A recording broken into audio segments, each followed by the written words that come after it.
Well, to everyone, I need to talk about an extremely serious issue that is ruining the lives of many men all over Brazil. Men who, like you, think they haven't committed crimes, believe they will never end up in jail, much less as a rapist. But believe it or not, just with the victim's word, just what she says, no need for proof, nothing else is needed, men are getting 15, 20 years in prison. Only with what the supposed victim says. So this could happen to you tomorrow, the day after tomorrow, with your son, with your brother. So it's a problem we need to pay attention to and try to do something about, because there are men all over Brazil ending up in jail, destroying lives, destroying families without having done absolutely anything. And what is causing this? It is a booklet issued by the National Council of Justice, which simply mandates, it does not request, it mandates that judges throughout Brazil judge cases with a gender perspective, meaning they are already biased towards a certain side. I will read with you some passages from this booklet. I dissected it, took out the main excerpts that clearly demonstrate, even to people not connected to law, the absurdity that this booklet has caused and how it has destroyed lives throughout Brazil. Let's go. Let's follow along. I will put it on the screen. You follow along with me. This guide, which mandates that judges rule with a gender perspective, completely removes the judge's impartiality. They are required to judge with a gender perspective. What is a gender perspective? In practice, it presumes the vulnerability of the woman. In many cases, it attributes a structural blame to the man. You start the process being guilty. In this case, it reverses the burden of proof, because you who are accused have to prove. Not the supposed victim, not the one who is accusing. Either you clear yourself of that accusation, or you go to jail, or you will spend 15 years in prison. And now how to prove something or go against something that is only the victim's word? Your word does not carry the same weight. It is the supposed victim's word that carries weight, and you, knowing you are innocent, spend years and years in prison. The protocol dictates that the woman's testimony receives special attention and that sociocultural contexts are taken into account, meaning it validates subjectivities and emotional narratives with evidential reinforcement, even without technical basis. This undermines the adversarial process and favors judgments based on conviction. At the time of the trial, the lawyer who will defend you becomes unable. Why? Why? The judge intervenes to ensure there is no revictimizing language and even reprimands the defense when there are questions that are too sensitive. In other words, the defense is unable to carry out the defense. He cannot touch on the subject of the accusation. Another factor is the direct influence on the sentencing regime. That is, when you commit a crime against a woman, the penalty is more severe. If there are two defendants, you and a woman, for example, you get 20 years and she gets 5. Because it has to take into account all these social contexts where supposedly women have suffered more. Now let's go to page 18 of the protocol guide focused on gender judgment issued by the National Council of Justice. The application of a gender perspective requires that the judge understands the power structures that have placed women in a situation of historical and social disadvantage. In other words, what is the judge must already consider the woman a victim. Consequently, the man is the guilty one. He enters the process, the courtroom, already as guilty. On page 21, the victim's word must be considered carefully. The victim's word must be given in special attention, especially in cases of domestic and sexual violence. In other words, the woman's testimony is presumed to be valued. She is already speaking the truth and you are a liar. Maybe you have never seen this woman, or you haven't seen her for 10 years, but you are already guilty. Let's go to the passage on page 23. The defense that disqualifies the victim, that reproduces gender stereotypes, can be considered institutional violence. Let's say a woman is known in a town for ending marriages. She has that reputation.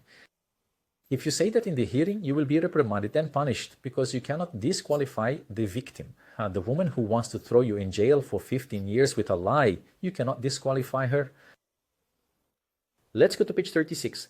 The adoption of a gender perspective is compatible with the principles of due process and impartiality. Look at this absurdity.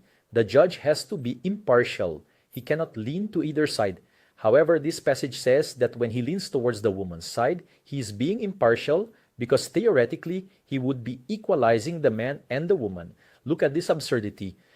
In other words, there is no impartiality. There is a side. When a woman accuses you of any crime, you already have a high possibility of being convicted.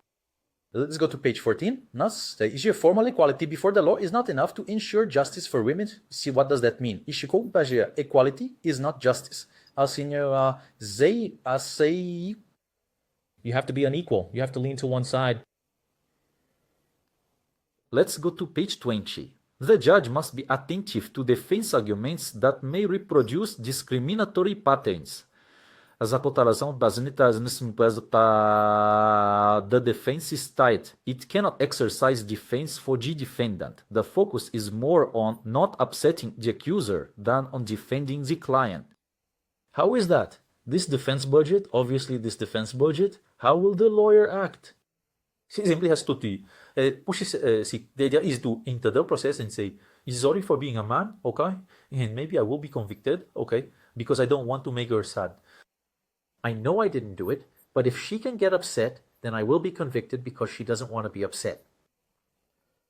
Let's go to page 24. The active listening of the female victim must consider the emotional impact of the testimony and the marks of violence. If a woman goes to a hearing and gives a testimony that convinces the judge, that's it. It's over. You can do whatever you want. And now tell me something. Why can't a woman come and be deceitful in front of the judge? How is this not considered?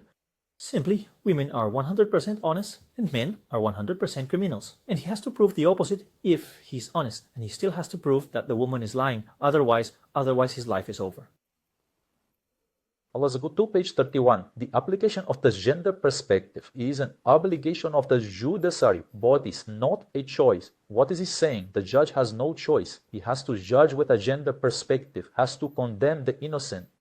The judge who does not follow this ideology will be punished by the National Council of Justice. It is written in the Gender Perspective Guide. Let's go to page 36. Judicial impartiality does not mean neutrality in the face of structural inequalities. Once again, there is no impartiality. The judge cannot be neutral. He has to lean to one side. So yes, that could land you in jail tomorrow. Put your father, your son, or your husband in jail. Just like that. Don't think I'm exaggerating or joking, because in the end, I will read a sentence to you. You will understand what I'm talking about. The booklet clearly states that the presumption of innocence is over. You are no longer presumed innocent. You are presumed guilty and must prove otherwise if you can. And maybe even if you prove it, you will go to jail anyway.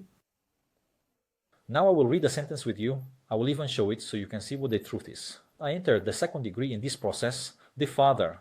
The girl was 12 years old and the father started to be bothered by her clothes for dressing like a woman, according to him. And she already had a little boyfriend, 12 years old, and the father started to complain.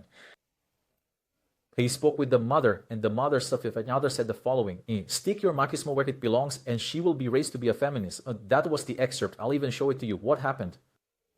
She's going to have her 12th birthday, and the mother asked the father. They were separated, and there wasn't even an agreement because the father always fulfilled his obligations to go to the mother's building because she would be working, and he would take care of the birthday party. But the mother made it clear the party had to end at midnight, especially because they had to vacate the hall.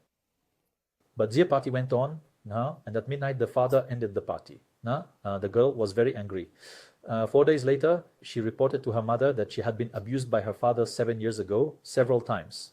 The father was already living with his girlfriend, never had any problems, nothing ever happened, but she went there to report it. So what were the proofs? They went to the police station. The girl reported to the policewoman. The policewoman made the police report. On the same day, the girl was seen by a psychologist. One day, she had a consultation with the psychologist. The psychologist just wrote down what she was saying. Then she also reported about the mother. The mother left with a referral to do the forensic examination at the Legal Medical Institute and did not do it. During the process, there was no further hearing of the child, no other report, no special hearing, which today is mandatory. There was no other evidence. This father got 20 years in prison. There's the sentence you're seeing. I entered high school. I filed an appeal. It was upheld, and the judiciary convinced no need for evidence. She just spoke, and he's convicted. I appealed. I went to the Superior Court of Justice. I filed a rescissory action, and I'm still fighting. But this father got 20 years because of one day when the child decided to talk to the police officer and a psychologist. That's it. Nothing more. You see? Mas, isang TikTok isang booklet indin o sa it is killing men while they are still alive. It is taking them to hell where their heart is still beating. How can this be happening and no one does anything? Due to the confidentiality of this case, very few people find out. The professionals who try to speak are punished. So look, I'm taking a risk, but I'm spreading this everywhere. Why? Tomorrow it could be me.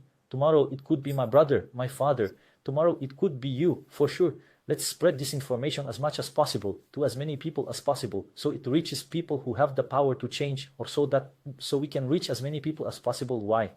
To reach a point where we have a strong group of people, so we can change this reality. Because maybe tomorrow you won't be listening to me because you will be in jail. I won't be speaking. So let's act as soon as possible, because this absurdity is happening. It's not just with the neighbor. It could be with you.